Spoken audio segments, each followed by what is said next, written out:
Hello, everyone. This week we're going to be studying the story of Korach and Korach's rebellion. I hope you enjoy. If you would please pray with me so we can start. Baruch atah Adonai Eloheinu melech haolam asher kitshanu b'mitzvotav v'tzivanu al divrei Torah. Blessed are you, Lord our God, everlasting King, who sets us apart by his establishments and established us on words of Torah. So the very first word we see in the story of Korach is Vayishkach. And we've heard that word kach, take.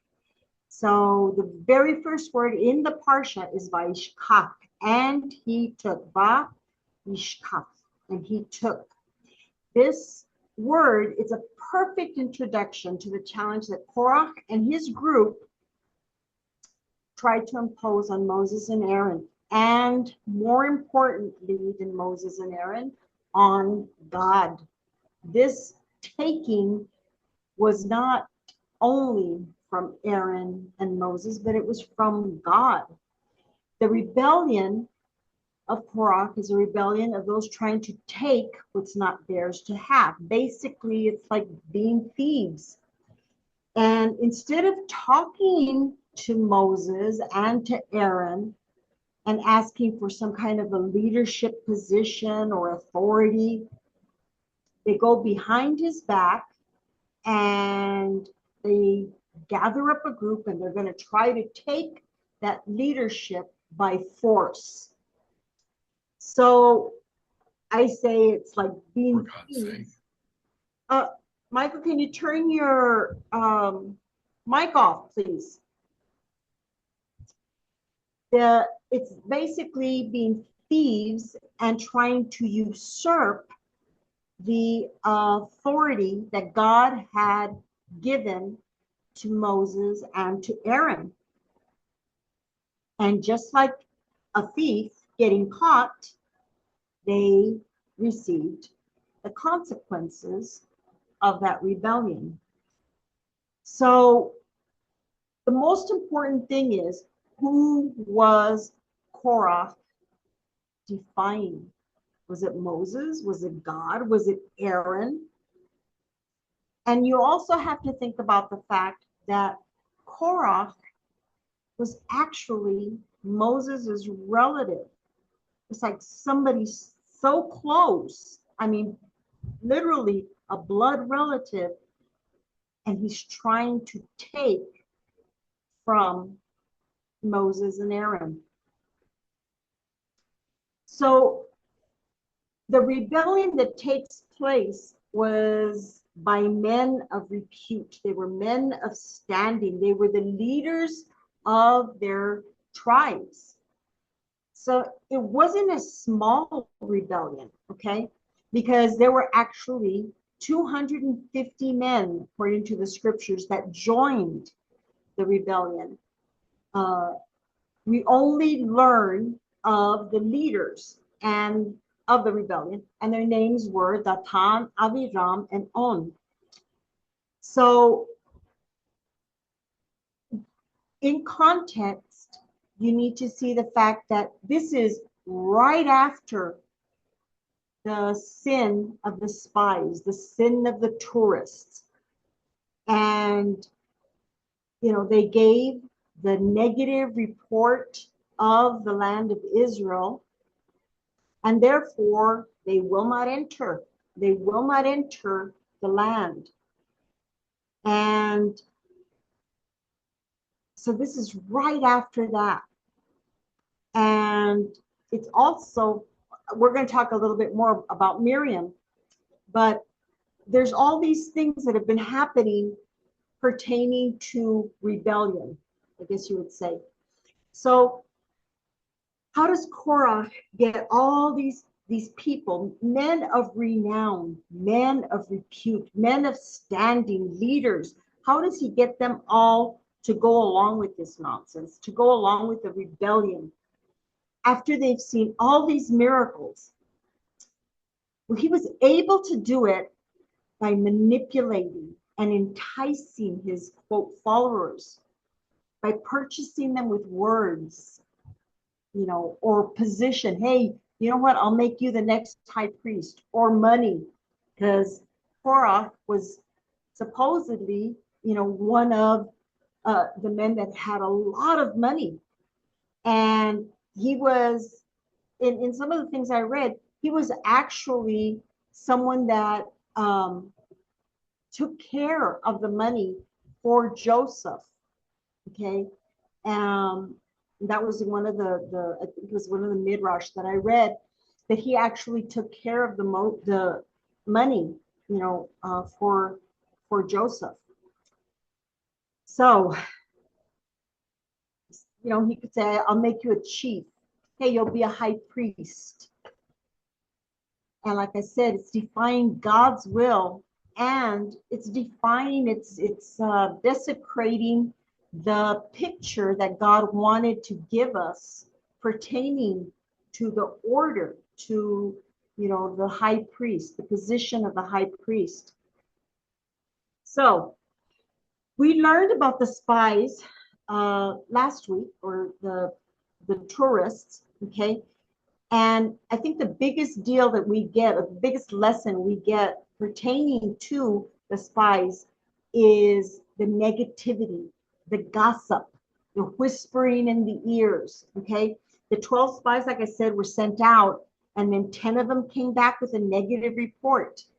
But that negativity spread quickly, and it began to sway people. So, it may have started out with those 10, but the numbers grow and grow and grow. And then suddenly we come to the story of Korach, and it's 250 plus their families, okay? 250 that had been swayed in this negativity. So, but that's where it starts. And really the truth is, it's because of a lack of trust for God. And as a result, they wandered for 40 years. And it said that the Jews were to learn about trusting in their God during those 40 years. So it was a lesson. That whole time in the desert of wandering around, it was to learn how to trust, because they didn't trust when they actually went into the land and saw it. They gave a negative report. And, we talked about it, a few months ago, about how you shouldn't give and speak negatively about the land. That's God's land. So you shouldn't be speaking negatively about it. So like I said, that negative seed from the spies had already been planted. And now all Korach had to do was just water it and encourage that negativity. And we see that happens very easily with gossip. That, somebody whispers in someone else's ear, and then it just goes on and on and on to the next person, and then the next person. And that negativity begins to grow. Now it's got wings, and it's just going to keep flying and flying to others. And the thing is, all they have to do is give a tiny bit of truth, and suddenly the whole thing becomes true. And it starts out with a person having just a little bit of doubt. That's what opens the door for that negativity to be planted in a person. If that person has just a little bit of doubt, there's that fertile ground to plant that negative seed. The smartest thing to do is not give in to the hypotheticals or speculative situations. And remember that God is in control. This too is for good. And just stick to God, God's last word for you, God's last plan for you. that he's instructed you, that he's told you this is how you should go. This is the path you should take.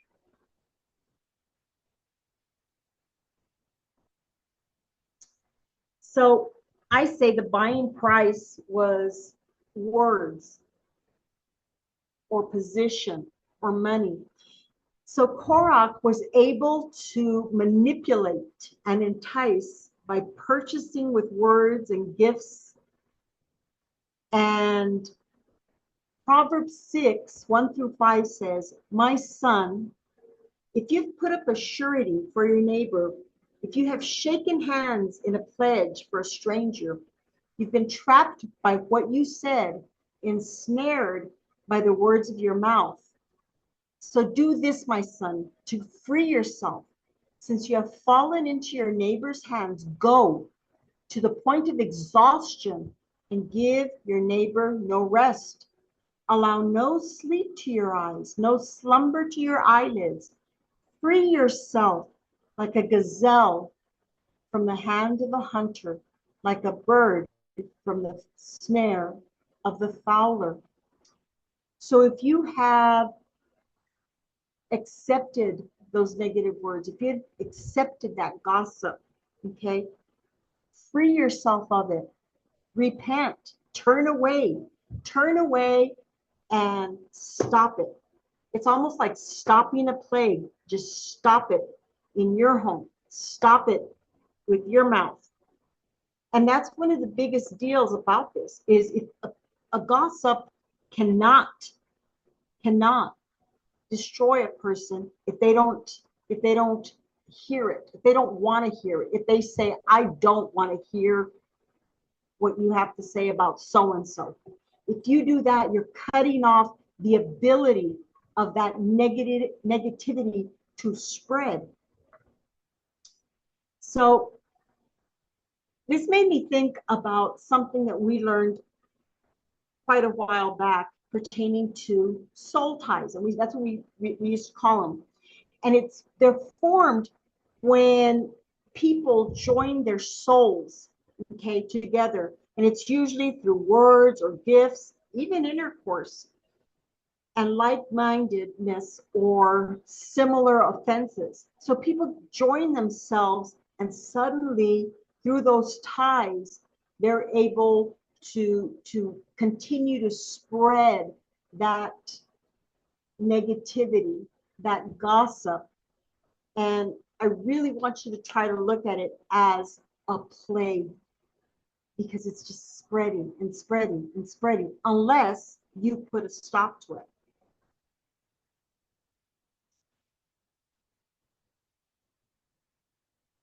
Oops, I think I went too far. There it is. Sorry. So Korach was the head of the rebellion against Moses. Now, I found several things that I thought were really interesting pertaining to the name Korach. It means bald in Hebrew. And I got this from the Chabad, Jerusalem.org. The name Korach means bald in Hebrew. It's like a talit or prayer shawl without fringes, without the seat. And it's like a house without a mezuzah. Korach symbolizes the disconnect between transcendent godliness and the physical world. In the Jewish website, it said the name Korach is an acronym to the very bad midot, the characteristics, okay, your attributes that make up his name. So Korach stands for the kuf, jealousy, kina. And he was consumed with jealousy. The resh stands for angry. He would always become enraged. And then the haf stands for greedy. He had excessive desire to have it all.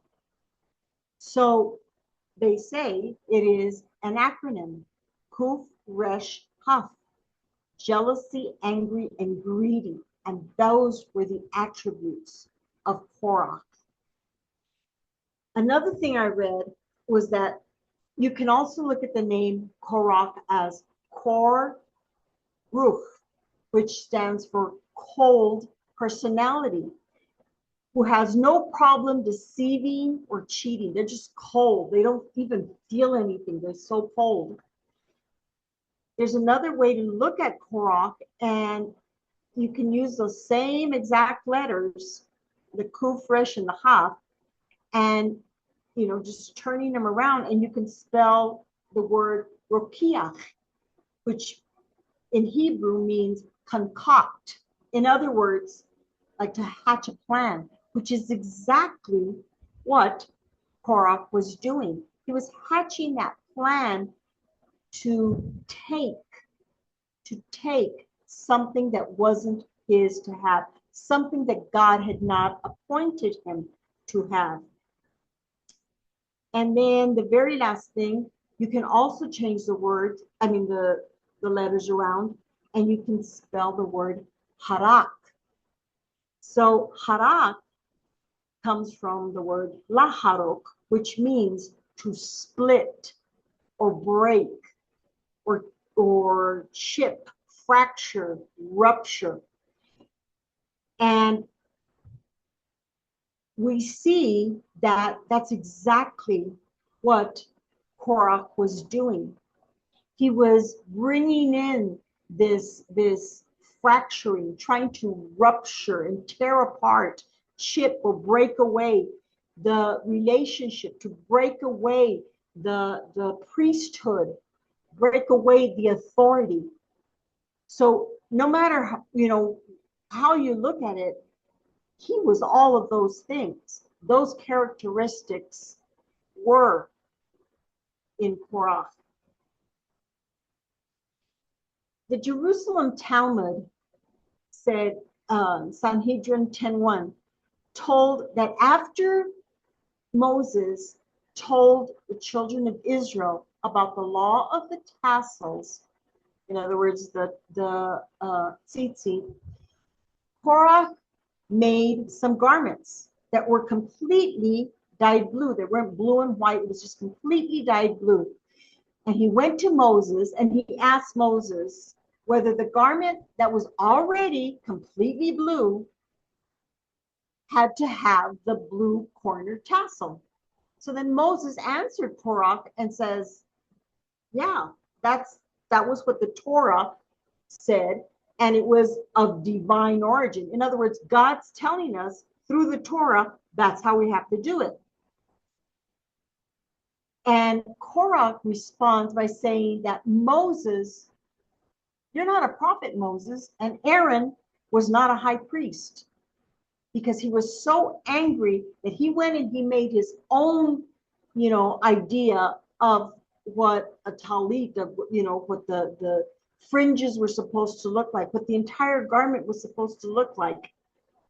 And he was upset when it wasn't what God had instructed and shown Moses in the mountain. So he attacked their authority. He attacked Moses' authority, and he attacked Aaron's authority. Every time that these things were going on, Moses would fall on his face and he would pray for the children of Israel. So Moses, in Midrash Bamidbar, Rabbi Timpor, said he interceded 4 times. Moses said, how many times can I impose upon the king? God. So it was with Moses. They sinned with the calf. Moses prayed. The people were as complainers in Numbers. Moses prayed in Numbers 11:2 regarding the spies. And Moses said, Egypt will hear. Regarding Korah's dispute, he said, how much can I impose upon the omnipresent? That is why Moses heard and fell on his face. So it said he just prayed. He'd always just pray and pray and pray for the people. It's like, don't do this. Don't try to bring division. Don't come against the things that God is instructing you, instructing all of us to do. What applies to me applies to you. And we've got to all work together for the good of the nation. And yet, there's that pushing and trying to get position that's going on. And yet Moses kept quiet and he kept praying. And that's so important, because when that rebellion happens, and it happens very often, when that rebellion happens, it's important to just pray. Don't get involved in it, just pray.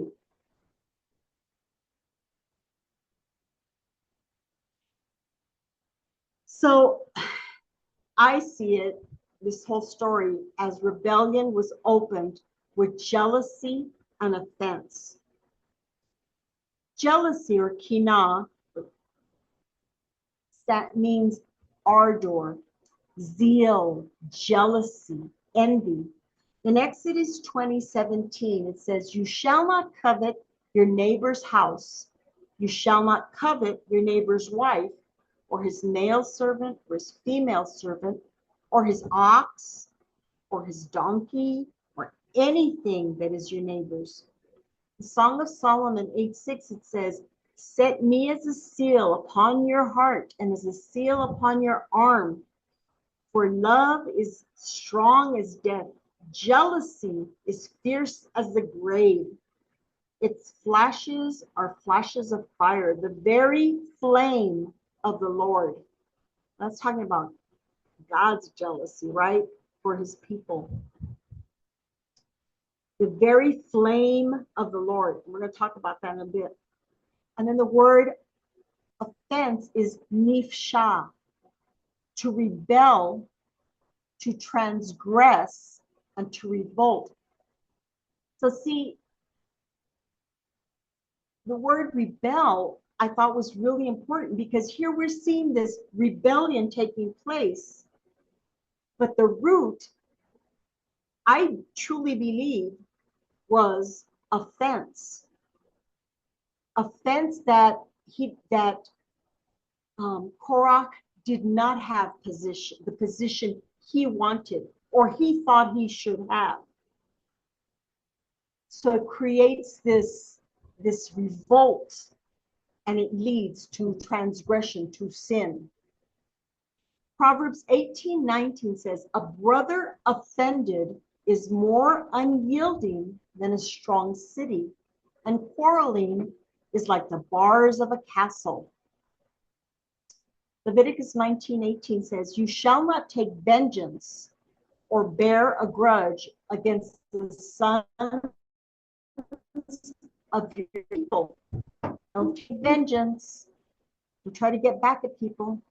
Don't bear a grudge. Don't hold on to things. Try to let them go against the sons of your own people. But you shall love your neighbor as yourself. I am the Lord. So in the words in pertaining to jealousy, there's a lot of passion in jealousy, okay? And we know that, like, when we read about, a husband that's jealous, for his wife, the whole story pertaining to Kina and the water, that the woman would have to drink and everything. We see this passion that this man is like, did she or didn't she, and takes her to the priest and brings it in front, brings the whole thing up in front of the priest, right? And that jealousy can be manifested destructively, like violence or even murder, or constructively, like you end up showing more love to your spouse. But the most important thing is you can't nurse that hatred. You can't nurse it. You can't be feeding it. And Rabbi Akiva said, you shall love your neighbor as yourself.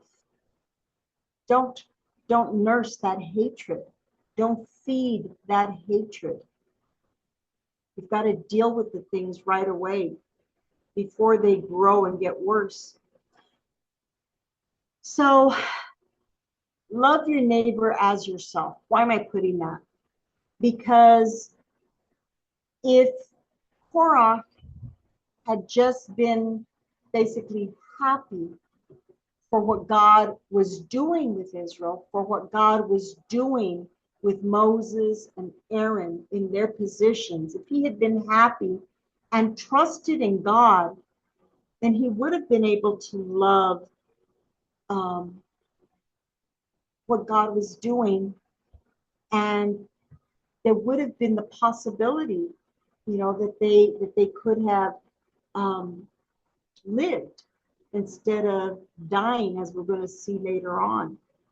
Genesis 5:1 says, when God created mankind, he made them in the likeness, in the image of God.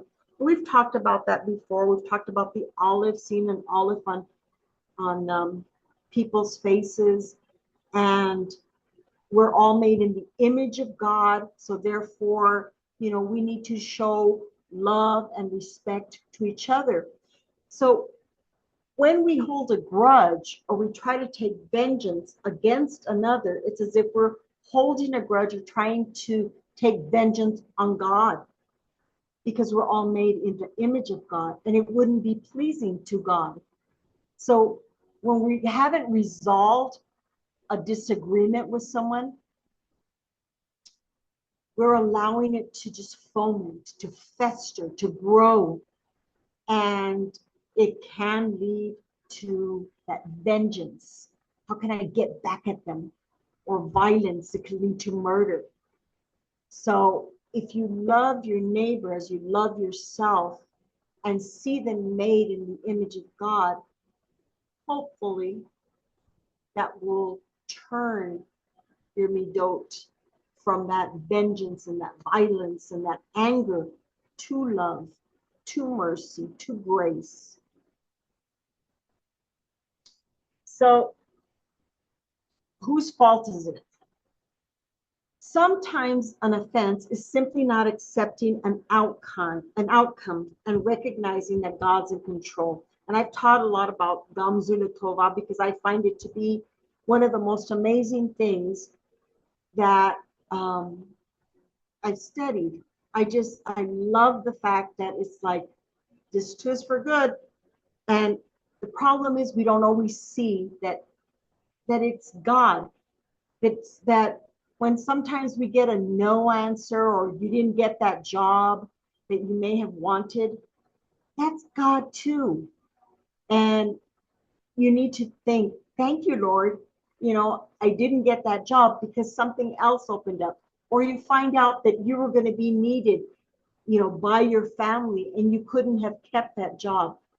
We always have to be thankful for whatever, God gives us or doesn't give us, because those things, are something that God's trying to teach us, or he's wanting us to walk in a certain path. And maybe, we just need to go through something so that we can see, yeah, this was for the good. I'll never forget,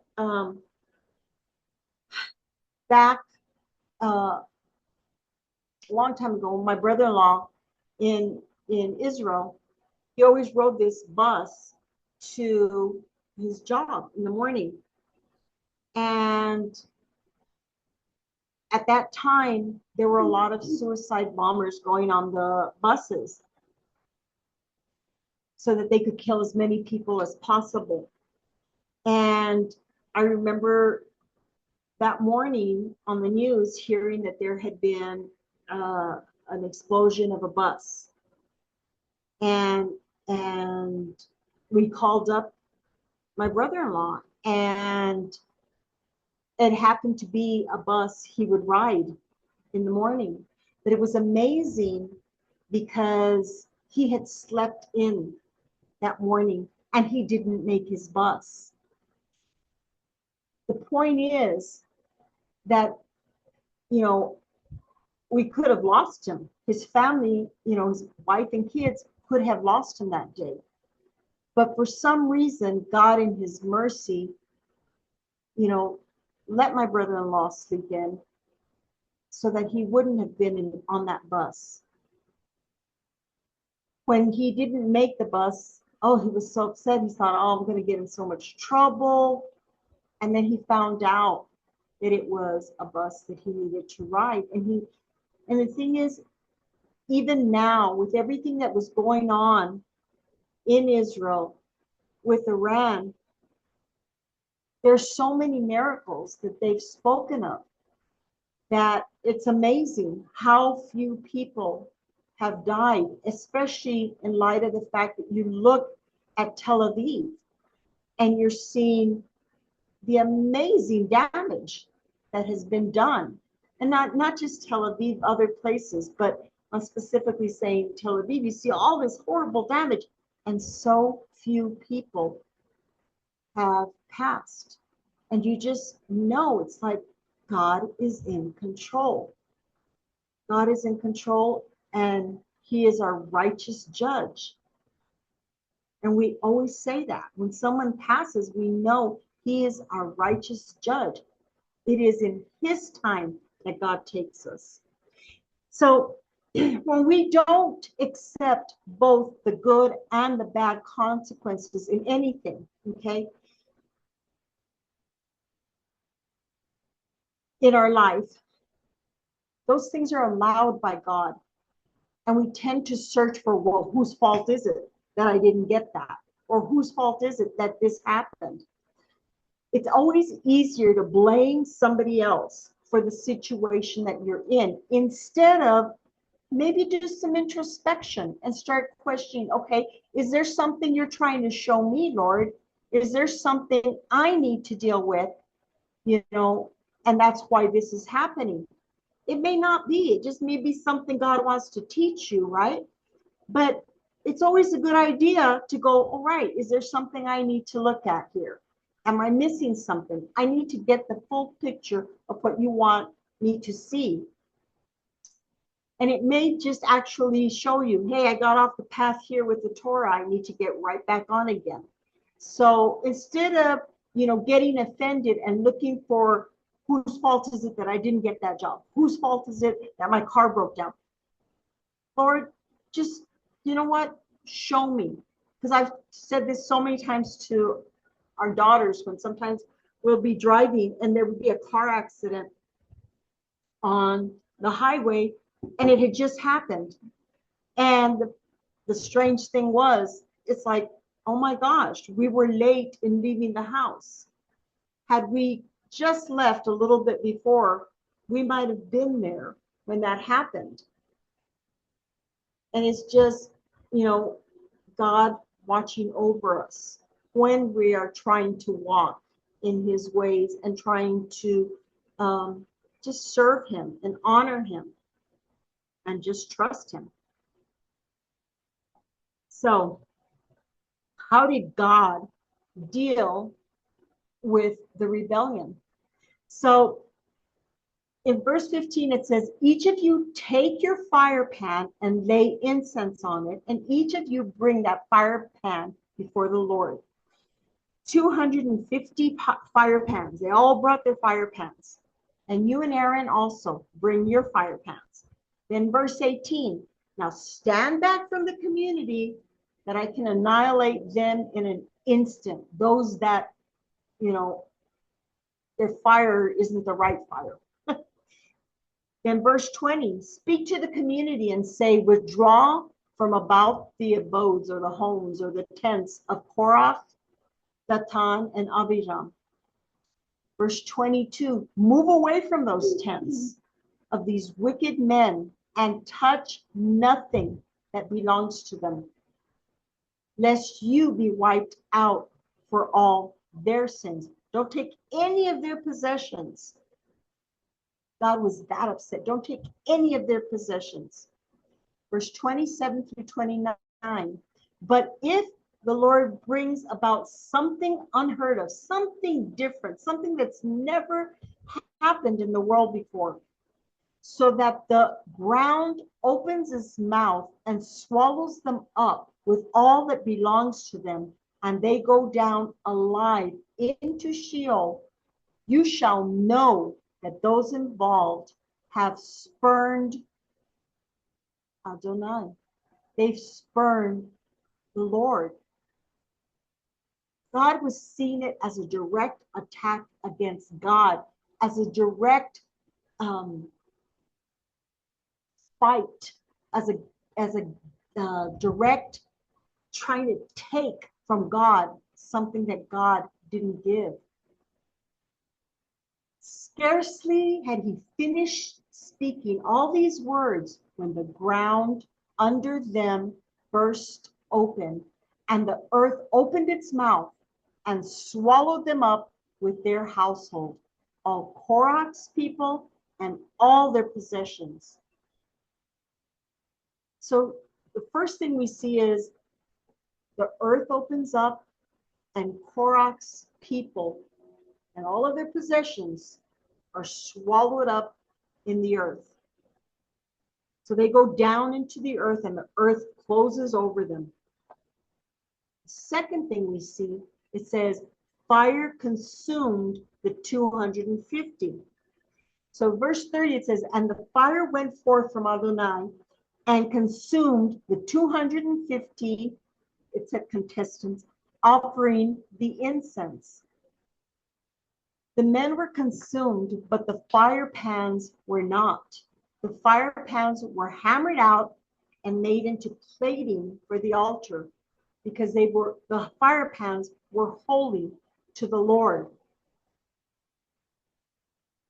This would be a remembrance of the rebellion of Korach to the children of Israel forever. Whenever they would look at that plating of the altar, it was to be a remembrance. Every time you look at that, remember the rebellion of Korach. Remember how you need to honor God, and you need to honor those that God has put into the positions that they are of leadership, so that things may go well with you.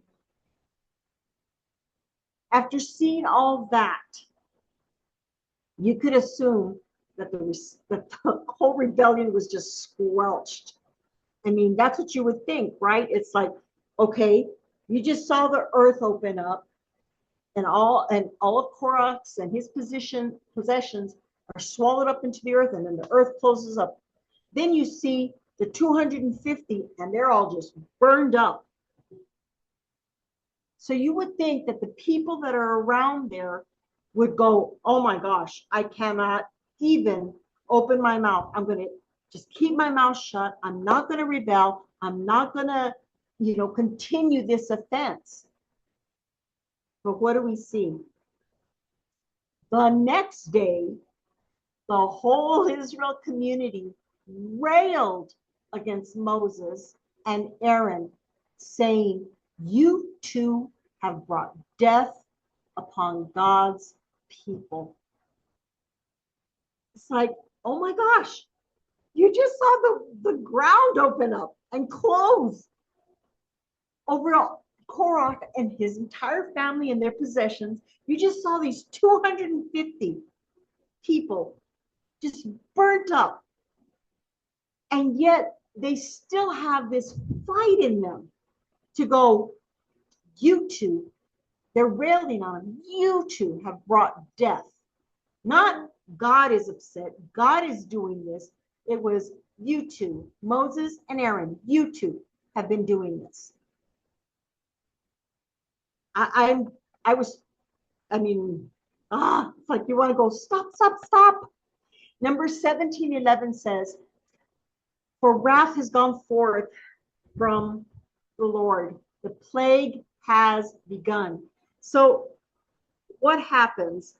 So now these people that just complained, now there's a plague that's going out among all these people.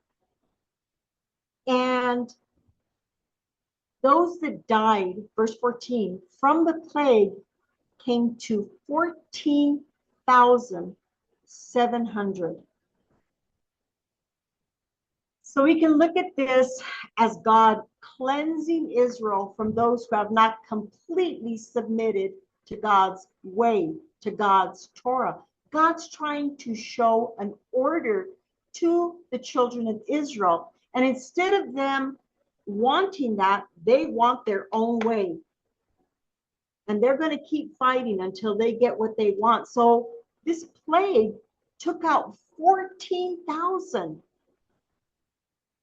You can almost see it as that gossip had just gone out so far that all that cleansing had to take place in the children of Israel so that finally God would be able to really start working on those that remained to start walking in Torah, to start respecting the authority that God had in their life, so that they could really start seeing God as their master, as who they were going to submit to.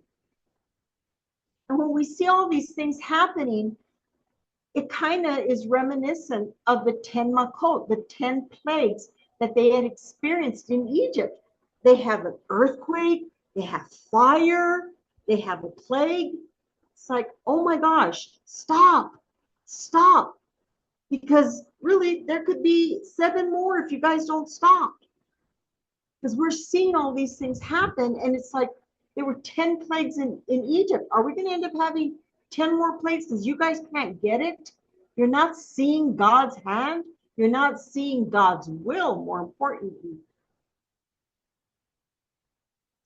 So the next thing we see, there it is. The next thing we see is Moses says, you know what? Everybody from the tribe, the leaders of the tribes, I want you to, each of you, basically bring me your staff. So number 17, 20 says, the staff of the candidate whom I choose, whom God chose, shall sprout, and I'll rid myself of the incessant mutterings of the Israelites against you, Moses and Aaron. I'm going to show them, because they obviously haven't gotten it yet. I'm going to show them whom I have chosen for these positions to watch over you, to lead you, to guide you. I'm going to show them. Because he was tired of the gossiping. He was tired of the complaining. So this budding that took place on Aaron's rod, on Aaron's staff, was the almond, the sheked. And I know Michael's talked about it before. I really haven't. But the word shekedim is almond in Hebrew, means wake up. It's called sheked from its early wake up in the spring, out of winter's sleep. It's as if God is saying, wake up, Israel. I do not want a rebellion. I want order. I choose who I want to lead Israel. Listen to those I've placed over you. Aaron's staff was kept in the ark as a lesson to the rebels, so that their mutterings against God would stop, lest they die. So the actions of Korah took place at the same time. Now this, I never made the connection before until I was reading this time. The actions of Korah took place at the same time as Miriam had been cast out of the camp because of her lashon hara against Moses. And remember, she turned leprous white. She was put out of the camp. So all of the stress, all of the constant challenging of authority, and it made me think about, God, it happens so often, and it's so hard to deal with it sometimes. But there's always this incessant, I know something. I probably know more than the rabbi. I probably know more than this person. And that puffiness, you know, we try to deal with that arrogance, that puffiness, that pride, you know, at Passover, right? But it happens all year round. And and the thing is, sometimes it's best to just, you know, keep our mouth shut, sit back and listen and learn, and just, you know, be humble enough to know somebody always knows more than I do. Somebody can say it better than I can. Somebody can do it better than I can. And just stay humble and quit complaining. So the sheked, the almonds, like I said, it's wake up. And it really was a big deal. The actions of Korach, like I said, took place during the time that Miriam, you know, was cast out of the camp. So that difficulty of what Aaron and Moses were going through, you know, was turned around by God in the end. And, you know, they learned the lesson of that rebellion. They learned the lesson of what happened with the ground opening up and the fire and the plague and then the leprosy. All those things were all lessons to wake up, to turn to God with their whole heart and listen to those that God has placed over them. But they were all lessons.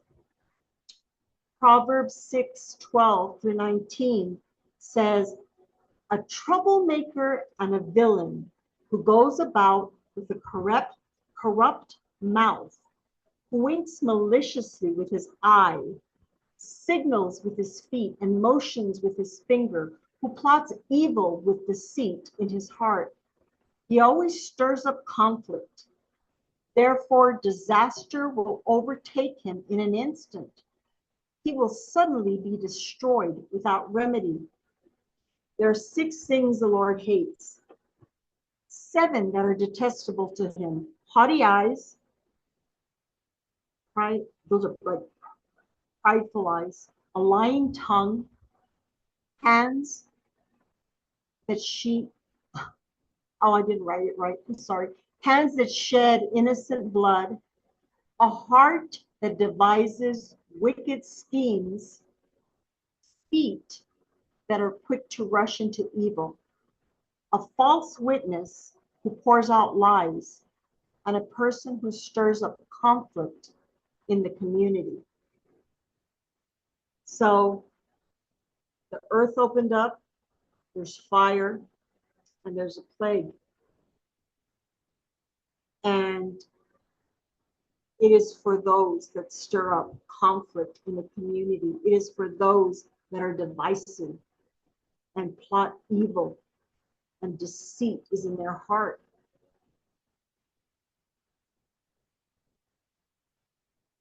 So we need to wake up like the sheked, like the almond. Deal with any offenses now. Don't waste your time. Do it now. Learn to keep your mouth shut. Learn to not have a quick ear to hear what, you know, others' complaints. And quit complaining. Don't complain, but don't listen to the complaints. Stop the gossiping. We're all made in the image of God, and therefore, when we're offended with someone, try to remember it's as if we're offended with God. Offenses can destroy a family, a community, a congregation, an entire nation. person is only able to gossip when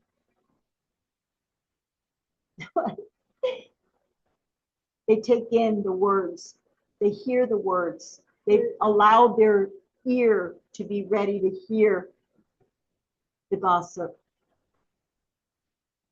So that's all I have for you this week.